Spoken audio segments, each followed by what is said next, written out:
On second reading, Senate Bill 3031. The clerk will read the bill. SB number 3031 by Huffman relating to the punishment for the offense of aggravated assault. Chair recognizes Ms. Johnson. Thank you, Mr. Speaker and members. This bill addresses an ongoing crisis of road rage in not only Texas, but more specifically, a challenge that we are having in Houston. A number of years ago, a friend of mine asked me to sit down with a gentleman named Paul Castro. Some of y'all have met him. He's come up here to testify. He and his kids were leaving an Astros game.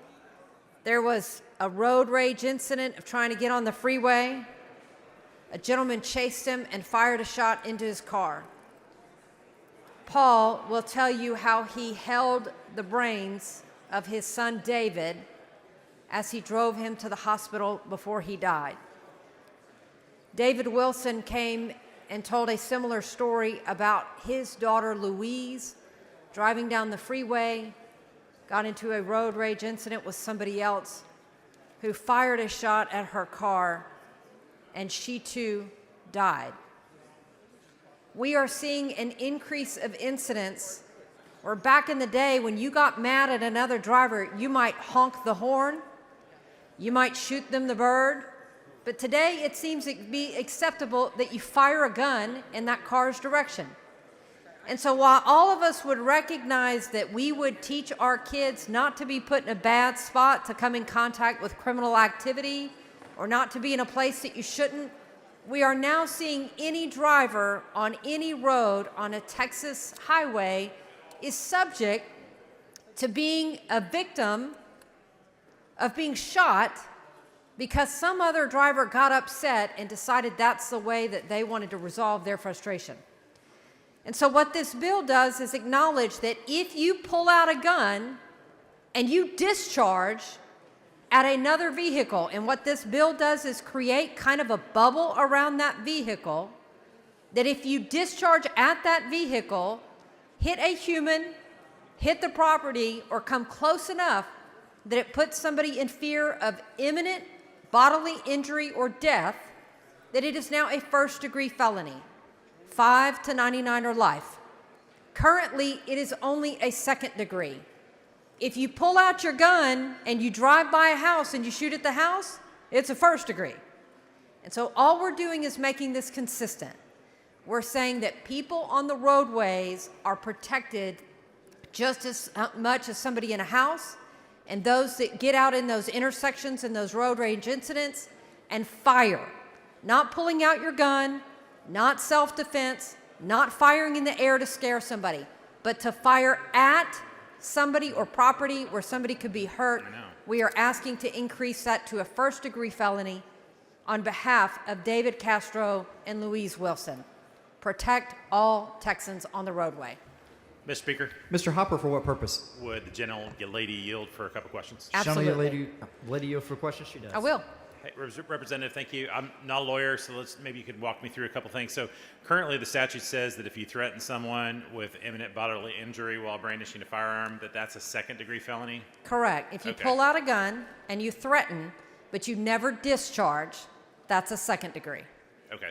And this bill is amending the aggravated assault statute to allow for an offense that was a second-degree felony to be elevated to the first degree. If two conditions are met, Okay. first off, you discharge. Not pull out a gun, you fire. And you not only fire, you fire at a bubble around an area in which a human could be hit. Okay. And is the only offense category that's higher than a first-degree felony is a capital offense, is that right? You could have an enhancement for 15 years, or you could have another floor of 25, like continuous sexual abuse of a child. And so, yeah, all we're doing is bumping from a second degree to a first degree. But you're right. There are other what we call floors of 15, 25, and in here we're keeping it at 5. I think that's very consistent. And Okay. Thank you. And You're welcome. The last question I have is, so if we pass this bill, would it be possible for someone to get a first-degree felony without ever actually causing physical harm to another human being solely because it involved the firearm and they discharged it? discharge at. And so basically, we don't give you credit for being a bad shot. If you try to kill somebody, we're going to treat it in the same way that you did kill them. Okay. Thank you very much. Thank Appreciate you, it. Andy. I appreciate it. Mr. Speaker, Mr. Wally, for what purpose? would Representative Johnson yield for a few questions? Would the lady yield for questions? Of course. Lady yields. Representative Johnson, part of the impetus for this bill, you mentioned Paul Castro's son. They were David leaving Castro. Leaving the Astros the Astros game. Yep. They got in a road rage incident, and the occupant of the other vehicle shoots into Paul's vehicle Yes. where his son was struck and killed. Is that Yes. correct? Yes. And because of that, that was a higher grade offense because the individual died. What we're seeing, though, is we're seeing a lot of this conduct where people are firing at other vehicles, and we want to hold that as accountable as though somebody has potentially died, to try to send a strong message: stop doing this. And unfortunately, Paul and his family, we send our prayers Yep. and our thoughts to him. He's been a longtime advocate now for criminal justice reform Yes. and trying to be better at public safety. But they're not the only family. There's a lot of road rage Correct. incidences in Harris County that's happened. It seems like it's a big problem. We're trying to get a handle of it so that the public is safe driving, let alone in Texas, but because it's prevalent in Harris County, correct? Absolutely. Right now, Houston is leading the nation. Texas is leading the nation in these shooting road rage incidents. And we are sending a strong message. It is not acceptable conduct to fire at another vehicle because you're not happy about the way they're driving. And so, as I understand it, and please forgive me if I'm reading this verbatim, but part of SB 3031 closes a gap by expanding the first-degree felony offense of aggravated assault involving a motor vehicle. So that's also you have to be in the car and has to be moving, correct? Correct, because the law says right now, if you're in a motor vehicle and you fire at a house, that's a first degree. But if you're in a motor vehicle and you fire at another motor vehicle, that's a second degree. Okay, and that doesn't make any sense. And That that's, doesn't make sense. you got to the point where we were trying to get. Yep. And so the bill removes the requirement that bodily injury caused by the shooting be serious. Is that another component of the bill? Correct, because again, what we don't want more incidents of David Castro and Louise Wilson. We don't want the death to occur. And so what we're saying is we're trying to put a deterrent to the community to say, stop firing at other vehicles on the road that you're mad at. Because when you fire, you may hit the intended target, but you might miss that car and hit one of the other 2 or 3 cars behind them. It is just completely dangerous, and it is prevalent. It is resulting in the death of people on our roadways, and that's why we want to say, stop firing your gun at other cars on the road because you're mad about how somebody's driving. Okay.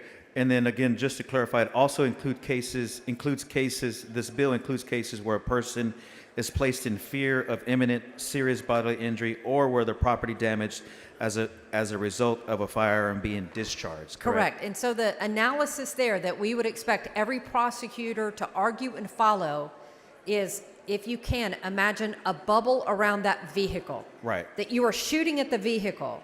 We don't want you to hit the human in the vehicle. But if you hit the property, you hit the fender, you hit the tire, or it goes so close to the windshield that Right. you see it and you are in fear that you are going to lose your life, that's enough. If you're driving next to a vehicle and you fire up in the air to send a warning shot, that doesn't qualify for this because it doesn't reach that bubble around the vehicle. Okay.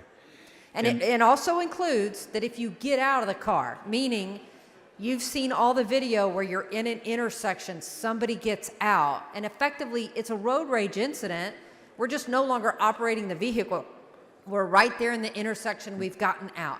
So that's another question that I got in committee. What if somebody's getting out of their car and walking into their house, right?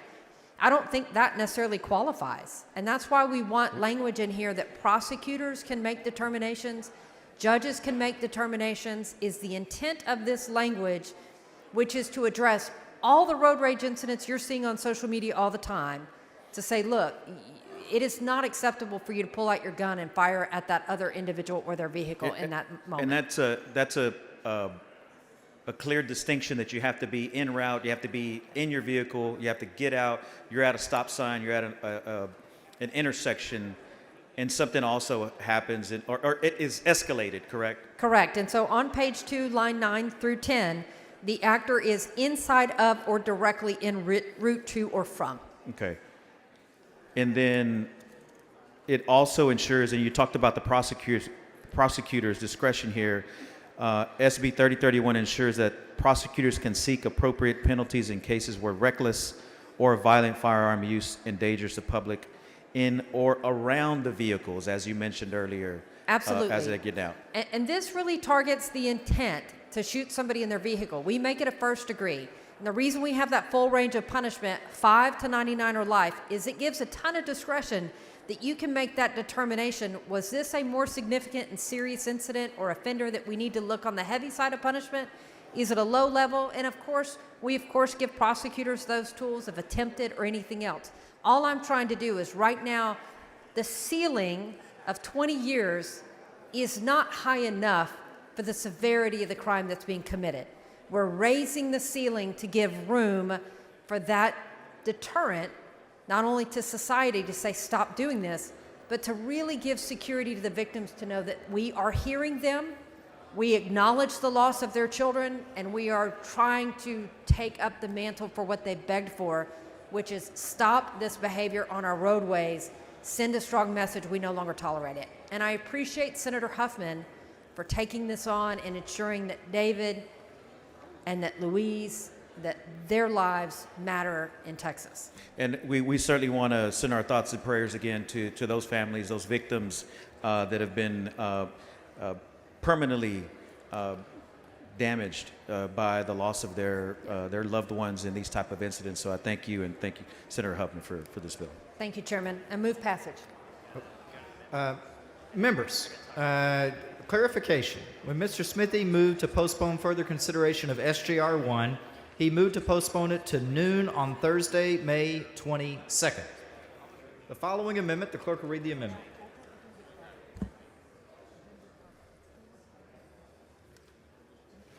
Amendment by Verdell.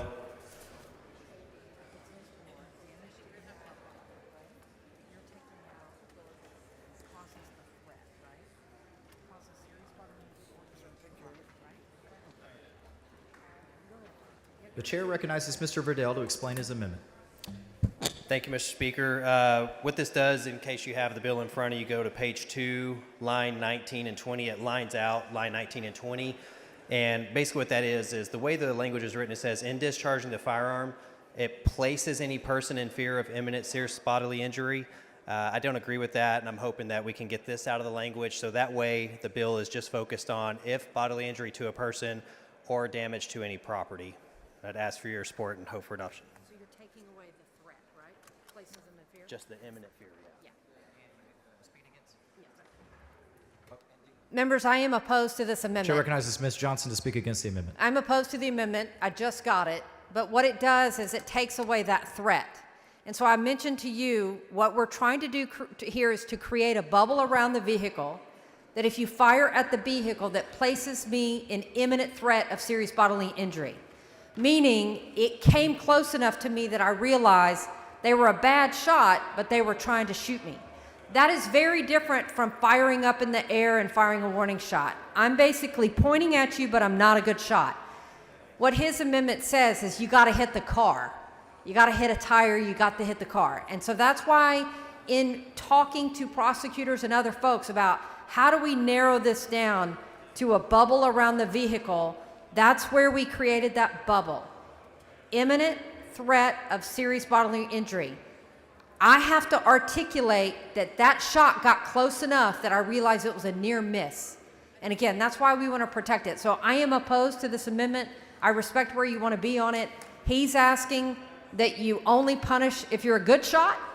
I'm asking that you punish if you're a bad shot, but you tried to shoot the car. Mr. Dutton? Oh. Chair recognizes Mr. Verdell to close on the amendment. Thank you, Mr. Speaker. I move for adoption. Oh, Mr. Dutton, anything? Question for the author, Mr. Speaker. Would the gentleman yield for questions? Absolutely. Gentleman Yes, yields. sir. Now, you just heard Representative Johnson's argument, and is that true what she just said? I think what she's basically saying, if somebody shoots in that general direction towards a person, that this would be elevated to a first-degree felony. Right. I think that, in my opinion, for it to be elevated to a first-degree felony, that it should be that the person was struck or the property was struck, and not just the fear of being struck. Because they still have to discharge the firearm for it to be elevated to the first degree. The way my amendment would make it work is they had to hit the vehicle or they had to hit the person, versus just saying placed in So- the fear of imminent threat. So you wouldn't hold them liable for shooting at the car, They will even still though be- they missed? They will still be held liable to the second-degree felony. But I not to the mean, you first degree. wouldn't hold them liable for a first-degree felony I think the if second-degree they felony. missed. I still think that the second-degree felony would be. Why is that, sir? Because I think that we have a problem right now where we are elevating almost every bill. I'm on criminal jurisprudence. Almost every bill that I see just seems to keep elevating felonies or elevating different infractions of the law up to felonies. And at some point, we have to say we already have laws in place that we have to start enforcing instead of just elevating to make people feel good like we're doing something. But why would we elevate a crime? Why would you elevate a crime? Yes. If the crime is heinous. And you don't think shooting at a car fits in that category? No, it's a crime, and I think it's a second-degree felony. No, but I'm talking about, we were talking about elevating. You're going backwards now. You're saying that you voted on a number of bills in crim jur about elevating crimes. That's correct. And yet you Oh, I say- didn't vote for them. I'm saying that we had multiple bills that did that. I voted against many of those You did- because we should be enforcing the laws we have, not just making people feel better. Right, about but the elevating. reason we elevate the crimes is because I think, as you said, we need to stop that bad behavior. Would you disagree? We should stop the bad behavior using the punishments we have currently in place. So you wouldn't even mind reducing it to a third-degree felony? It depends what the crime is. I mean, Some- this some- crime we're some talking about punishments. shooting at a vehicle, If you're shooting at a vehicle, I think it should be a second-degree felony. only if you miss. No, if it would go to a first-degree felony if you hit the vehicle or if you hit the person. And that's what her bill does, isn't it? Well, it does, but it also gives emotional context that if you fear of imminent serious bodily injury, not if that you had serious bodily injury. Well, but if somebody's shooting at a car and they're just a bad shot, why would you give them any credit for being a bad shot? I don't think you're giving them credit. They just didn't actually cause any harm to the vehicle or to the person. Well, They still put them in fear. I don't disagree with you there, but I don't think elevating to first I'm not degree. so sure it didn't cause any harm. That's what I think our bill says. It did cause harm to the person because it put them in fear of imminent bodily injury. And that's a harm, wouldn't you agree? Well, I agree that it's a second-degree felony. Yes, sir. No, That, well, that's not what I'm asking. You keep saying the same thing, and that's not getting us anywhere. I understand it's a second-degree felony now, yes, sir. but she's trying to make it a first-degree felony. And I disagree with the level of punishment. But I'm trying to understand your disagreement, sir. Yes, sir. And you're disagreeing, you would agree with it only if they hit the car. Or the person. If they actually cause bodily injury or damage to the property, I would support elevating it to a first degree. Somebody being in fear of imminent threat, I don't think is enough justification to elevate that to a first degree. So, well, I just think that, I'm not sure where you're from, sir. I'm sorry, But- can you repeat that? I'm not sure what area you represent. And maybe if you come back next session, I'll remember. But right now, I don't remember. But in Houston, for example, in Yeah. Harris County, this has become a major problem. In fact, I intended to file this bill and just simply forgot about it that would do exactly the same thing. Because one of the things we need to do is stop this behavior because it puts all of us in bodily injury. Because if your amendment goes on, what it means is if you miss that car and hit another car, that would be excused. There would still be a second-degree felony. Yes, sir. And why would you? How does that make sense? You're asking how does it make sense? Yeah, when you're shooting at a car, you miss, and because you missed and hit another car, you're still at a second-degree felony. If they hit another car, they still still would be first degree. Yes, sir. Okay, all right. Well, I guess we'll just disagree. Okay, Yes, sir. I thank you. appreciate the dialogue. Thank you. Uh-huh. Appreciate it. Move for adoption. Members, Mr. almost said money. Mr. Verdell sends up an amendment. The amendment is not acceptable to the author. A record vote has been requested. The clerk will ring the bell. Show Ms. Johnson voting nay.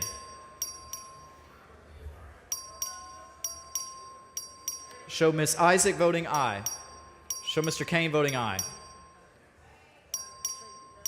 Have all members voted? Have all members voted now? There being 59 ayes, 78 nays, the amendment is not adopted. The chair recognizes Ms. Johnson to close on the bill. I move passage on the bill. Members, the question occurs on passage to third reading of Senate Bill 3031. A record vote has been requested. The clerk will ring the bell. Show Ms. Johnson voting aye. Have all members voted? Have all members voted? There being 103 ayes, 38 nays, Senate Bill 3031 passes to third reading.